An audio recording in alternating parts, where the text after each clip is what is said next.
Sandiwara Radio ini masih Anda dengarkan di channel YouTube Satria Collection. Jangan lupa tekan tombol like dan subscribe.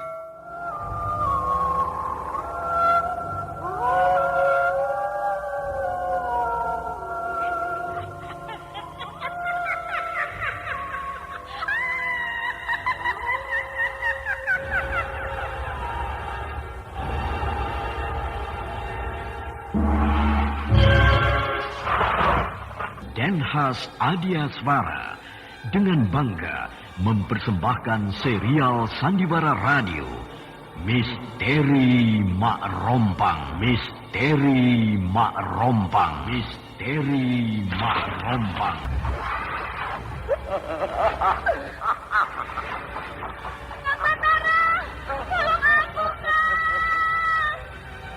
Cepat kemari, Wulan!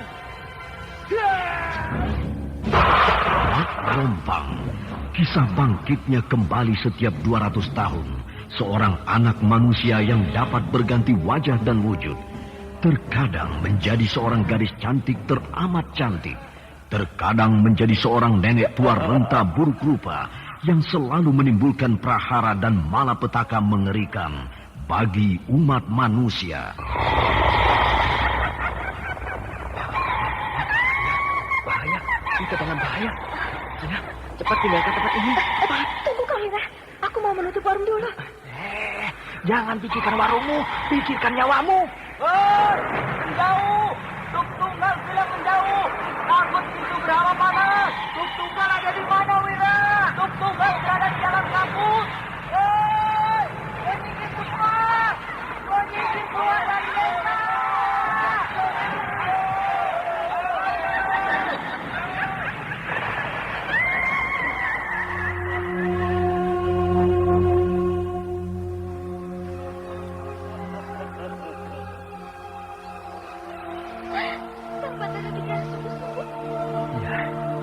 Karena saya mencintaimu, Wulandari.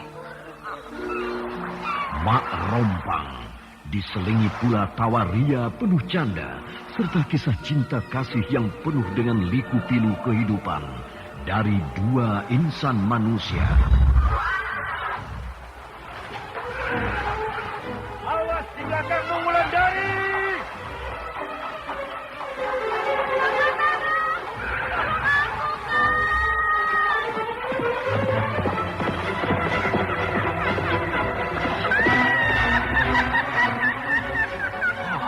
Celaka, Wulandari dibawa lari Mak Rompang.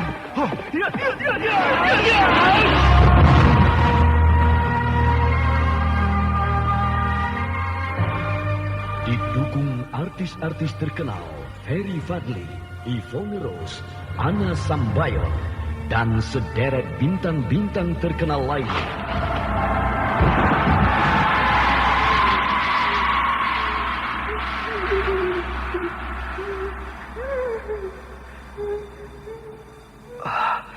Di mana aku? Kau berada di sebuah lembah yang angker. Lembah yang sering disebut orang dengan nama Lembah Merata.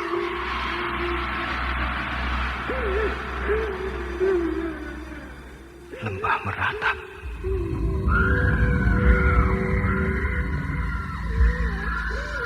Ikutilah episode ke-7, Lembah Meratap, Lembah Meratap, Lembah Meratap.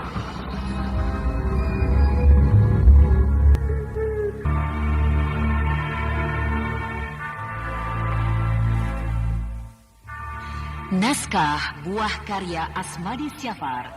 Seri yang ke-28 ini didukung oleh Naryo sebagai Kisabrang, Lili Nur Indasari sebagai Kandini, Ana Sambayon sebagai Mak Rompang, Endang sebagai Suni, Yvonne Rose sebagai Wulandari, Ferry Fadli sebagai Batara, dan pembawa cerita Neni Sumardi. Teknik dan montase Indra Mahendra dengan sutradara Denny Denhas.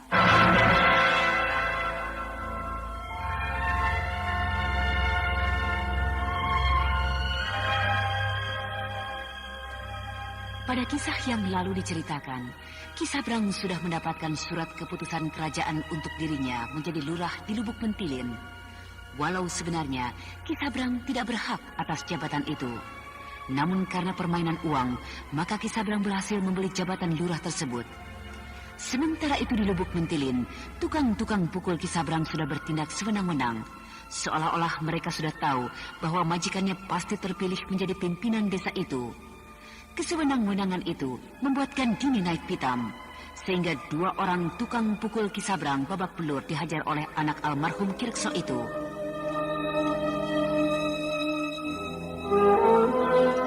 Di tempat lain di Telaga Sore, Wulandari sedang berjalan menempuh jalan yang jauh. Gadis itu sedang menuju puncak Gunung Raya untuk menyampaikan pesan gurunya.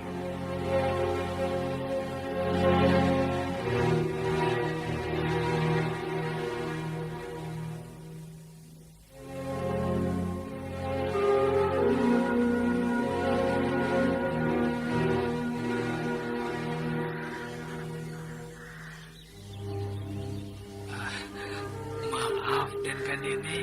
Saya datang mengganggu pagi begini. Kau pasti menanyakan tentang kedua orangmu yang aku pukul kemarin, kan? Betul, Den. Nah, kamu sudah tahu apa kesalahan kedua tukang pukulmu itu? Belum, Den.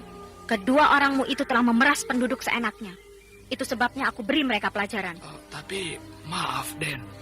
Sebaiknya kalau orang-orang saya di kemudian hari membuat kesalahan serupa, saya harap Den Gandini tidak bertindak begitu lagi. Karena sayalah yang berhak menghukum mereka. Kenapa begitu? Bukankah aku anak Kirekso? Aku masih punya hak menentukan hitam atau putih di desa ini. Betul, Den. Tapi yang berhak menentukan segalanya di desa ini sekarang adalah saya. Saya telah diangkat oleh Sri Baginda Maharaja sebagai pengganti Kirekso melalui surat ini, Den. Nah, ini suratnya, Den. Dan surat itu telah dibubui cap kerajaan. Bahkan di dalam surat pengangkatan itu, saya juga diberi gelar dengan sebutan Raden Sabrang Paramadharma. Yang artinya Raden Sabrang yang berbakti. Berita apa ini? Mengapa jadi begini? Den Gandini tidak usah cemas. Saya akan melindungi Raden Gandini bersama keluarga di desa ini. Apalagi kita sama-sama orang Mak Rompang. Aku akan bicara dengan Kang Wangsa Dirja. Raden Wangsa Dirja pun sudah memberi restu pada saya ketika bertemu di dalam istana, Den. Pergi. Aku sedang tidak bisa menerima tamu hari ini. Pergi. Baik, Den. Baik, saya akan pergi.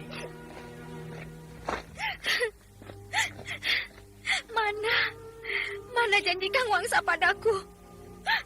Ternyata Kang Wangsa tidak menolongku untuk mendapatkan surat pengangkatan itu.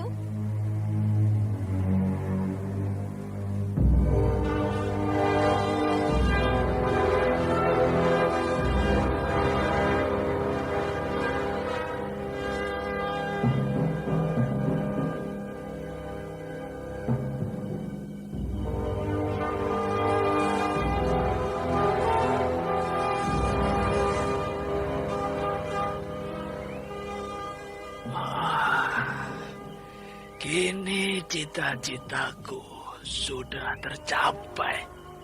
Sekarang tinggal bagaimana aku mengeruk keuntungan. Seluruh tanaman lada di desa ini akan jadi milikku. Aku akan kaya raya.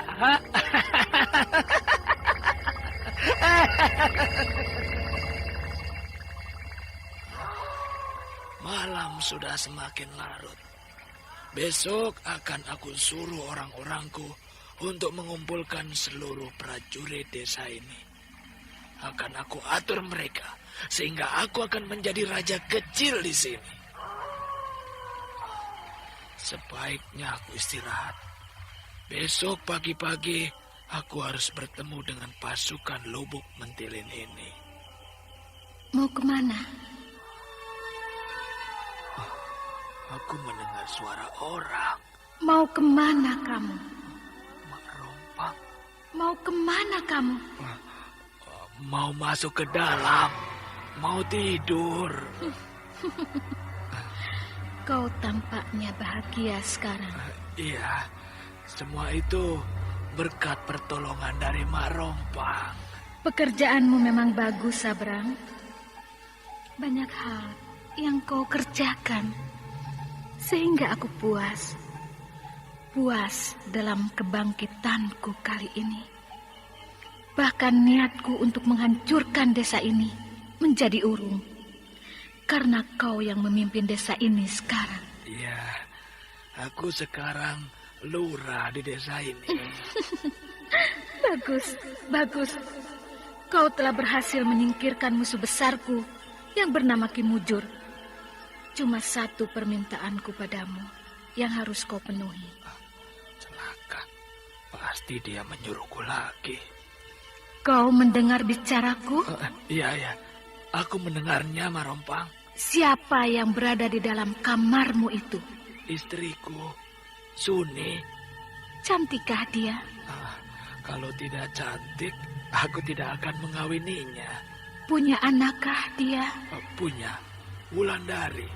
Nah, aku butuh dia. Butuh untuk kebangkitanku berikutnya.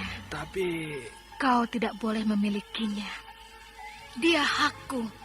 Dia milikku. Kau harus pujuk dia tinggal bersamamu di sini. Dia pasti senang menjadi anak seorang lurah. Walau anak tiri. Dan selama dia tinggal bersamamu dan istrimu, kau harus jaga sebaik-baiknya. Tapi ingat, dia bisa berbahaya. Karena anak itu sekarang menjadi murid seorang perempuan sakti bernama Nyi Sepi. Bagaimana caranya untuk membujuk Wulandari? Ingat, Ki Sabrang, Nyi Sepi adalah salah satu musuh besarku juga. Kenapa muka Mak Rompang mulai menjadi buruk?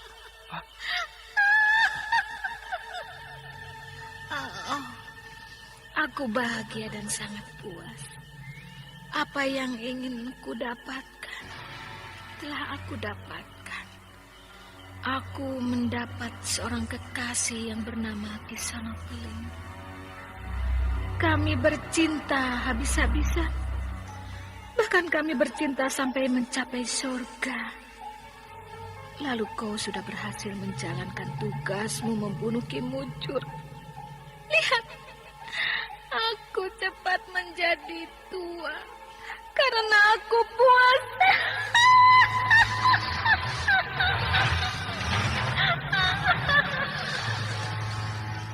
Sandiwara radio ini masih Anda dengarkan di channel YouTube Satria Collection. Jangan lupa tekan tombol like dan subscribe.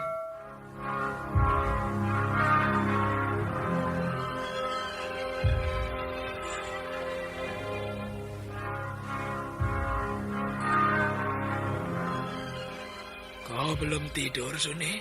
Belum. Kenapa? Aku melihat seorang perempuan berwajah buruk melintas di halaman rumah ini. Itu hanya perasaanmu saja, Suni. Betul, aku tidak bohong. Sudahlah. Istriku telah melihat Mak Rompang. Bagaimana perasaanmu setelah aku resmi jadi lurah di desa ini? Ya, suka. Loh, kenapa jawabmu lesu begitu? Kau tidak gembira, Suni? Percuma aku gembira. Kalau apapun yang aku kenakan ini bukan milikku, tapi semua untuk Wulandari. Padahal anak itu tidak akan pernah kembali kemari. Kini semua itu milikmu. Semua milik Wulandari itu milikmu. Betul? Betul. Kini aku gembira. Aku gembira kalau Ki Sabrang sudah menjadi lurah di sini. Aku sudah menjadi pulurah. Aku bisa bangga pada siapapun. Aku akan berkeliling-keliling desa dengan kereta kuda bila hari sudah sore. Aku akan memakai baju yang indah dan perhiasan yang bagus-bagus. Biar semua orang tahu bahwa aku kini sudah kaya. Sudah jadi istri seorang lurah. aku sudah menjadi istri Raden Sabrang Pramadharma. Tapi ada satu hal yang aku minta padamu, Suni. Apa itu, Ki? Kau harus bisa membujuk Wulandari untuk tinggal di sini. Buat apa? Kalau Wulandari tinggal bersamaku di sini, tentu dia akan jadi sainganku. Dan pasti dia akan jadi istri Ki Sabrang nanti. Tidak. Aku berjanji. Aku tidak mau. Apakah kau tidak kasihan melihat anakmu mengembara dari satu desa ke desa yang lain, dari satu hutan ke hutan yang lain? Aku tidak mau bila dia tinggal di sini.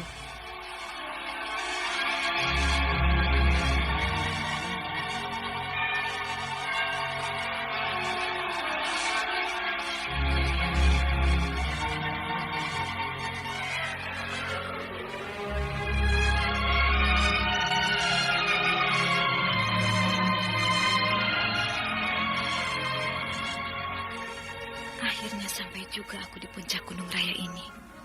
Menjelang tengah hari. Tempat ini indah dan sunyi. Mungkin Ki Mujur berada di dalam gubuknya. Ki Mujur! Ki Mujur! Aku datang!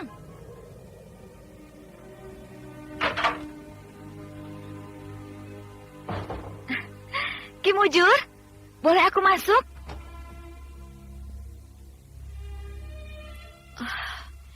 Ki Mujur sedang tertidur pulas. Apakah pantas aku masuk? Tapi muka Ki Mujur membiru. Ki Mujur? Gusti. Ki Mujur telah meninggal.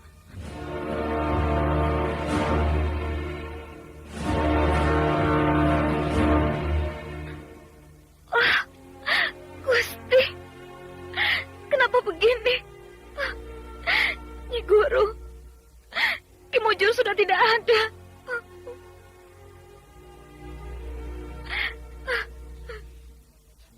Padahal aku datang kemari untuk menyampaikan pesan dari Nyi Guru Ki Mujur. Aku akan menyampaikan pesan dari kekasih Ki Mujur. Tapi kini sudah tidak bisa. Semua sudah terlambat. Benar-benar terlambat. Seperti yang selalu Ki Mujur katakan. Wulandari? Kang Batara. Kau ada di sini, Wulan? Ki Mujur, Kang. Ki Guru? Kenapa Ki Guru? Ki Guru meninggal? Ki Guru, aku adalah murid yang berdosa. Sampai Ki Guru meninggal pun aku tidak berada di samping Ki Guru.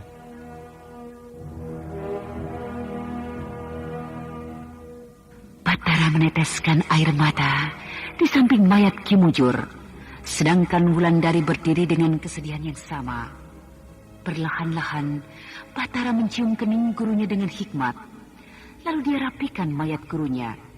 Dan tanpa berkata apa-apa, Batara menggali lubang untuk menguburkan mayat gurunya. Batara dan Wulandari bekerja tanpa bicara sedikit pun. Mereka bekerja dengan kepedihan yang teramat sangat. Ketika matahari sedang tertutup awan, ketika cuaca mendung perlahan, mayat Ki Mujur sudah mereka letakkan ke dalam lubang. Lalu tanah yang menggunduk di sisi lubang mereka turunkan. Setelah Ki Mujur terkubur dengan rapi, Batara lama terdiam di sisi kuburan. Air matanya menderas turun, sehingga Wulandari tak tahan melihatnya. Dia pegang pundak kekasihnya dari belakang. Dia rebahkan kepalanya dengan perlahan. Sementara air mata Wulandari membasahi pundak Batara. Suasana diam dan berkabung sangat terasa. Di sela-sela suasana seperti itu, Wulandari menuturkan kepada Batara apa yang telah terjadi beberapa hari yang lalu antara Nyi Sepi dan Ki Mujur. Wulandari menceritakan ikrar kedua guru mereka, sehingga Batara bertambah pedih mendengarnya.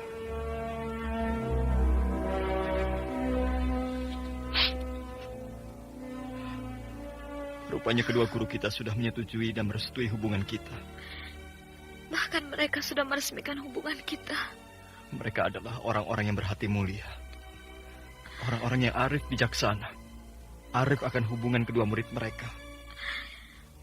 Hubungan dan percintaan kita adalah penerus percintaan mereka, Kang. Kita tidak boleh mengecewakan mereka, Wulan. Iya. Kita adalah penerus ilmu-ilmu yang mereka miliki. Dan kita adalah penerus dan penebus kekalahan mereka.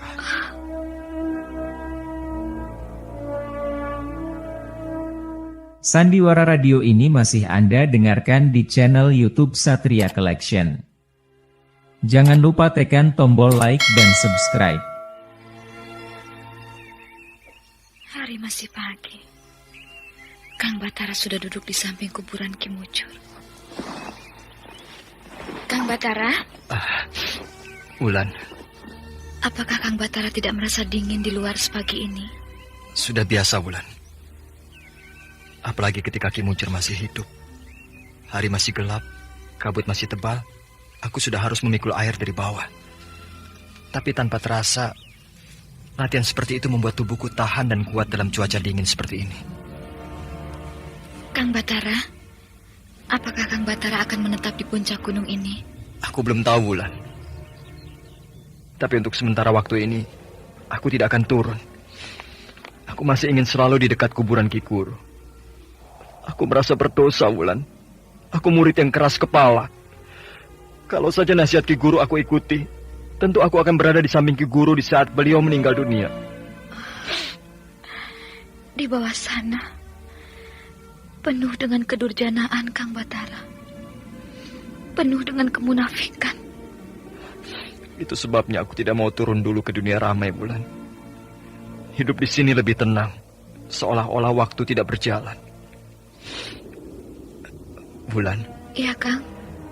Banyak sudah kawan-kawan kita yang sudah menikah, ya kan? Iya. Bahkan Gandini merayakan pesta pernikahan mereka selama 7 hari 7 malam. Tentu sebuah pesta yang sangat meriah. Iya. Pesta yang sangat meriah. Sayang, desa itu baru saja selesai dari menghadapi peperangan. Tapi tiba-tiba Ki Rekso seperti lupa, sehingga dia mengadakan pesta besar-besaran seperti itu.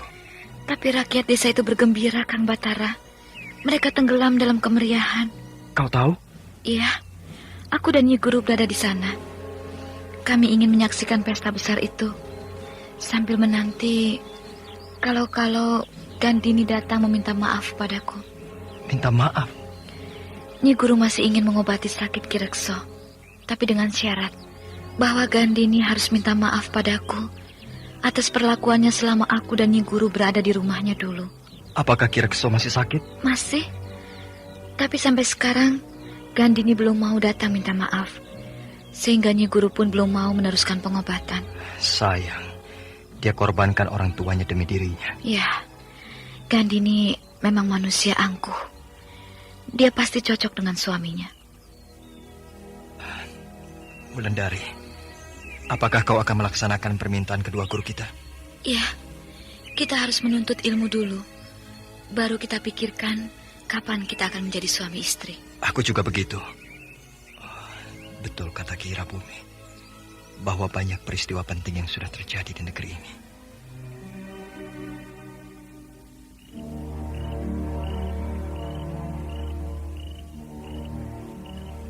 Kang, ada satu hal yang belum aku katakan pada Kang Batara tadi pagi. Apa itu, Wulan? Aku sudah bertemu dengan ibuku. Hah? Di mana? Di Lubuk Mentilin. Ketika pesta perkawinan Gandini berlangsung. Dengan siapa ibumu di sana? Ibu datang bersama dengan Ki Sabrang. Hah? Ki Sabrang? Iya. Ibuku sudah menjadi istri Ki Sabrang. Ini kesempatan kita untuk menghancurkan Ki Sabrang. Jangan, Kang Batara. Ki Sabrang sangat akrab dengan Raden Wangsadirja. Batara berpikir lama. Berpikir bagaimana caranya dia menghancurkan musuh lamanya itu. Sementara Wulandari merenung, memikirkan ibunya yang sangat dia cintai itu.